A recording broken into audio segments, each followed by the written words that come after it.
Welcome to Sustainable House Day. I'm Milton and this is Velga. This is our home in Jolimont in Perth. And we're in a new suburb here with parklands around, which explains the parkside in our title for the day. We've always been interested in the idea of a sustainable and low energy kind of a house.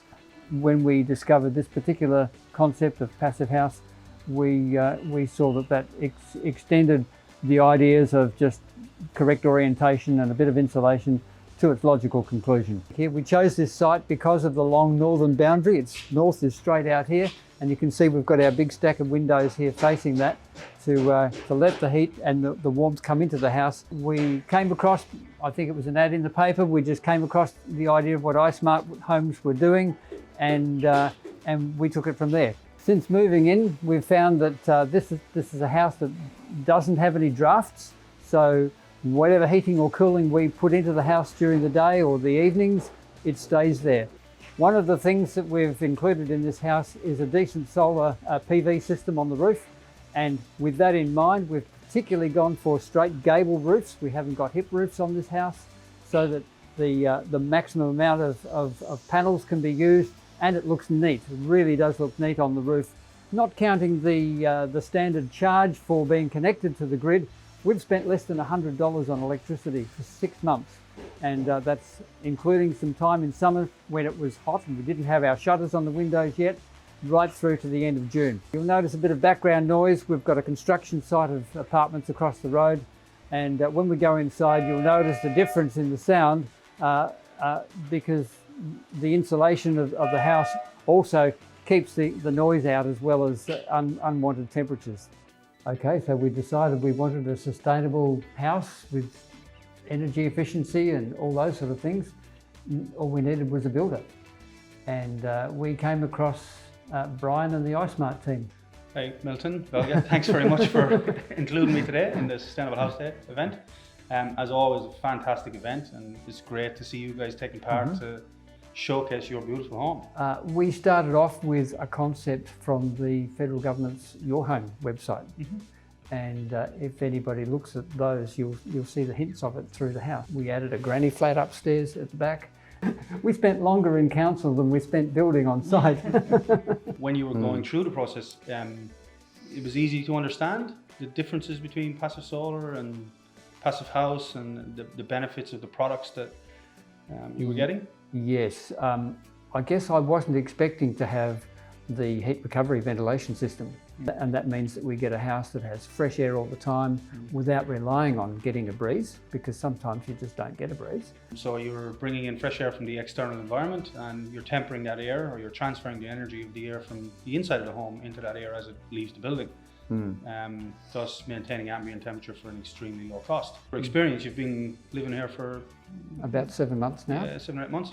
And so performance of the home itself, you're happy with it so far? We are happy with it. You've got an R6 insulation in your ceilings and an R3 high performance insulation in all the external walls. We've got a 2.5 high performance acoustic batt in all the internal walls. So for acoustics more so than temperature, because our external envelope is our insulation, really. Yep. And then in your floor, well, you've got a 2-story over here and back here. So in those floor zones, you've got an R4 high performance acoustic batts also. Do you think the value of these insulations is a big thing, or do you think it's overrated, or what's your opinion on that? Well, certainly thermal insulation makes a huge difference in terms of keeping the heat in or the coolness in summertime. Being thermally efficient and highly sustainable, building a timber frame, you have all these benefits, but how's your experience with sound so far in the house? So from external sound coming in?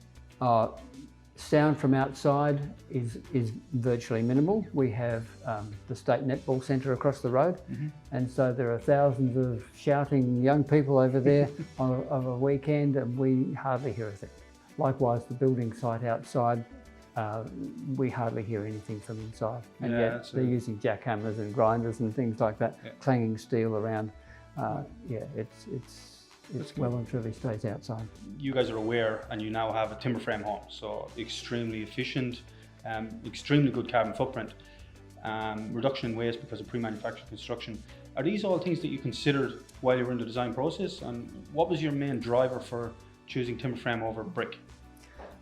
It wasn't something that we were thinking about beforehand, but we learned the benefits as we went through that design stage.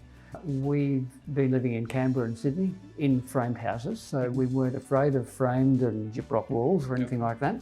You're using a plantation timber instead of, say, clay bricks. Yeah, the timber frame in the house took around about 18 cubic metres of sustainably produced timber from plantation, and I understand that's produced by about 18 trees.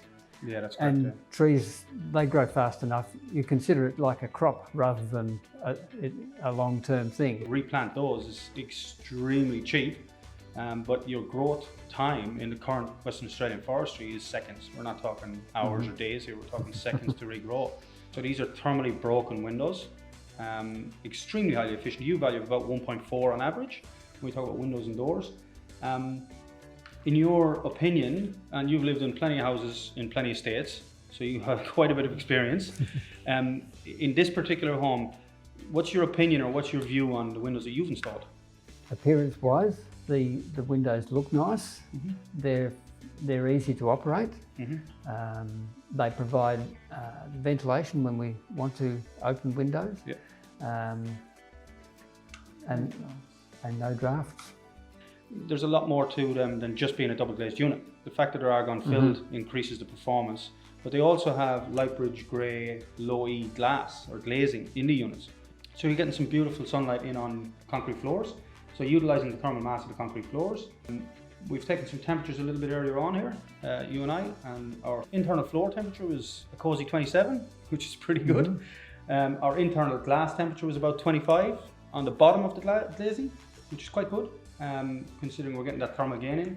The top of the glass, which is not getting sunlight, is about 20 odd degrees. But the most noticeable temperature that we had was the external temperature of the glass, which was 46 degrees. Just by looking at these numbers, that you've extremely high performing glazing in these doors. Perhaps that in winter time you just want to get as much heat in as you possibly can. Yeah. But you can actually get too much. We did have Atma at the time come across and we tested your house for air tightness. How did you guys fare out? We got a reading of 0.72. Wow, that's incredible. That's 0.12 above certified passive. So what's it like day to day? We get up in the morning and it's cool, but it's not cold. It's not chilly. During the day, the temperature stays fairly even.